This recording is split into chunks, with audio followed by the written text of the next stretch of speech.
என் உயிரினும் மேலான தமிழ் பெருங்குடி மக்களே, உங்கள் அனைவருக்கும் மேலரசம்பட்டு சமூகத்தின் பணிவான வணக்கங்கள். நேற்று விழுப்புரம் மாவட்டம் மேல்பாதி கிராமத்தில் உள்ள திரௌபதி அம்மன் கோயிலை 2 ஆண்டுகளுக்கு முன்பு பூட்டி சீல் வைத்தார்கள். சீல் வைத்த பிறகு இரு தரப்பும் நீதிமன்றத்தை நாடினார்கள்.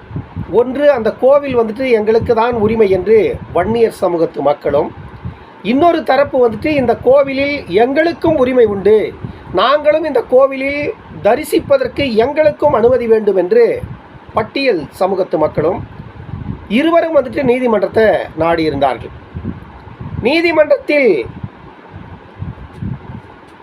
நீதிமன்றத்தில் இந்த வழக்கு நடந்து கொண்டிருந்த சூழ்நிலையில் ஒரு வாரத்திற்கு முன்பாக நீதிமன்றம் ஒரு ஆணையை பிறப்பித்தது.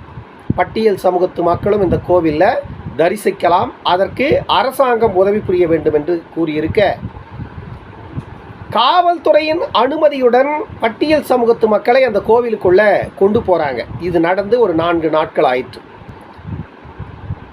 காவல்துறை உதவியுடன் பட்டியல் சமூகத்து மக்களை குறைந்தது ஒரு 200க்கும் மேற்பட்ட மக்கள் அந்த கோவிலில் போய் தரிசிக்கிறாங்க.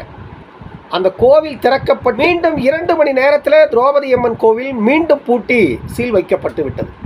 ஏன் இந்த அரசு இந்த திரௌபதி அம்மன் திருக்கோவிலை இந்த அளவிற்கு அலங்கோலப்படுத்துகிறது அப்படின்னா ஒரே காரணம்தான், வன்னியர் சமூகத்து மக்களின் குலதெய்வ கோவில். அது வன்னியர் சமூகத்து மக்கள் குலதெய்வ கோவில் என்ற ஒரே காரணத்தினால இந்த அளவிற்கு அந்த சமூகத்து மக்களுக்கு நெருக்கடியை கொடுக்கிறது இந்த திமுக அரசு. இதுதான் உண்மை. தமிழ்நாட்டில் வன்னியர் சமூகத்து மக்களை தவிர தமிழ்நாட்டில் 100கணக்கான சமூகங்கள் இருக்கிறது. இந்த 100கணக்கான சமூகங்களுக்கும் ஒவ்வொரு தெய்வங்கள் குலதெய்வங்களாக இருக்கிறது. அந்த குலதெய்வங்களை அந்தந்த சமூகத்து மக்கள் தான் எப்படி வழிபாடு செய்ய வேண்டும் என்ற முறையை வகுத்து வைத்துக் கொண்டிருக்கிறார்கள். அவர்களுக்கு மட்டும்தான் அந்த வழிபாட்டு முறை தெரியும். இப்பொழுது நான் ஒரு குடும்பத்தின் தலைவனாக இருக்கிறேன் என்றால் என்னுடைய குடும்பத்திற்கு நான் எதை செய்ய வேண்டும் என்பது எனக்குத்தான் தெரியும்.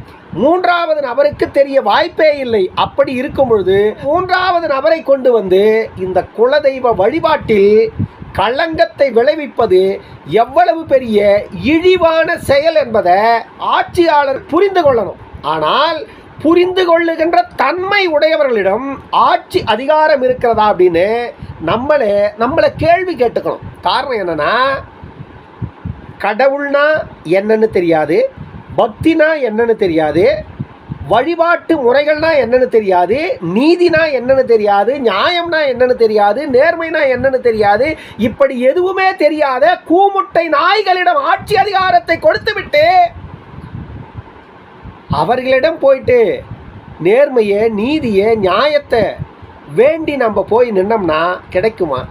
இது நமக்குத்தானே இருக்கணும், வாக்களித்த மக்களான நமக்குத்தானே இருக்கணும். ஆனால் நமக்கு அது இருந்ததா? நமக்கு அது இல்லை. நம்ம என்ன பண்ணுறோம்?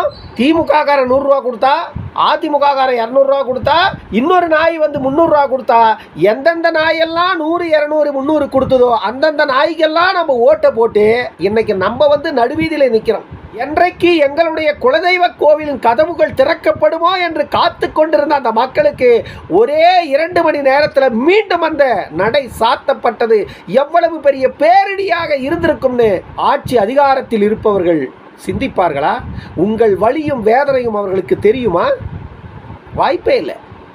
இன்றைக்கு மிக மிக சந்தோஷத்தில் இருப்பவர்கள் திருமாவளவன், திமுகவினுடைய தலைவர் மு.க. ஸ்டாலின், திருமாவளவன், இன்னும் திருமாவளவனுடைய சகாக்கள் இருக்காங்க இல்லையா, இவங்கெல்லாம் மிக மிக சந்தோஷமா இருக்காங்க. ஏன்னா நன்றாக வாழுகின்ற வீட்டின் விளக்கை அணைப்பதில் மிக மிக சந்தோஷப்படுபவர்கள் இவர்கள்தான். திரௌபதி அம்மன் கோவிலுடைய கதவு மீண்டும் பூட்டி சீல் வைக்கப்பட்டதில் மிகப்பெரிய சந்தோஷத்தை அடைபவர்கள் இவர்கள்தான். மேல்பாதி வன்னியர்கள் வெகுண்டெழணும், வீதிக்கு வரணுங்கிறது எதுவுமே இல்லை. உங்களிடம் இருக்கின்ற வலுவான ஆயுதம் வாக்குரிமை. அதை நீங்கள் சரியாக பயன்படுத்தினாலே உங்களில் ஒருவரை நீங்கள் சட்டமன்றத்திற்கு அனுப்பி உங்களுக்காக நீங்கள் பேச வைக்க முடியும். ஆனால் அதை செய்வதற்கு விழுப்புரம் தொகுதி வாழ் மக்கள் எழுச்சி பெறணும். சமீபத்தில் நடந்து முடிந்த பாராளுமன்ற தேர்தலில் கூட மேல்பாதி கோவிலின் கதவை பூட்டுவதற்கு யார் காரணமாக இருந்தார்களோ அவர்களையே நீங்கள் வெற்றி பெற செய்திருக்கிறீர்கள் என்பதை மறந்துடாதீங்க. எந்த சமூகத்திற்கும் யாரும் எதிரானவர்கள் அல்ல. என் வீட்டில் பூஜை பண்ணால் நான் தாண்டா கற்பூரம் கொளுத்து தேங்காயை உடைக்கணும். ஏன்னா அது என்னுடைய குலதெய்வம்டா, என்னுடைய முன்னோர்களுக்கு நான் பூஜை பண்ணுறேன். இப்படி ஒவ்வொரு சமூகத்திற்கும் ஒவ்வொரு குடும்பத்திற்கும் ஒவ்வொரு வழிபாட்டு முறைகள் உண்டு. நாங்கள் பெரிய பகுத்தறிவாளிகள்னு பேசுகிற இந்த பரதேசி பயலுங்க அடுத்தவர்களுடைய வாழ்வியலில் போய் ஏன்டா தலையிடுறீங்க? நான் கேட்குறேன், அடுத்தவர்களின் வாழ்வியலில் போய் ஏன் தலையிடுறீங்கன்னு கேட்குறேன். இது போன்று வேறு சமூகத்தவர்களுக்கு எங்கேயாவது இந்த பிரச்சனைகள் நடக்குதான்னு நல்லா யோசிச்சு பாருங்க.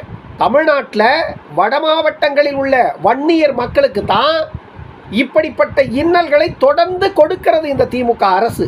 இந்த ஒரு வாரத்திற்கு முன்பு திரௌபதி அம்மன் கோவில் நடை திறந்து ஒரு 200க்கும் மேற்பட்ட பட்டியல் சமூகத்து மக்களை காவல்துறையின் உதவியுடன் அந்த கோவிலுக்குள்ள அழைத்து சென்றதாக அறிகிறோம். அந்த கோவிலுக்கு உள்ளே சென்று வந்தவர்கள் அனைவரின் வாழ்வும் உயர்ந்து விட்டதா? பகைமைதான் உருவானது. பகைமைதான் உருவானது. இரு தரப்புக்கும் பகைமையை தான் இந்த அரசு உருவாக்கியது. இந்த பிரச்சனையில் முதற் பங்காற்றியவர் பொன்முடி.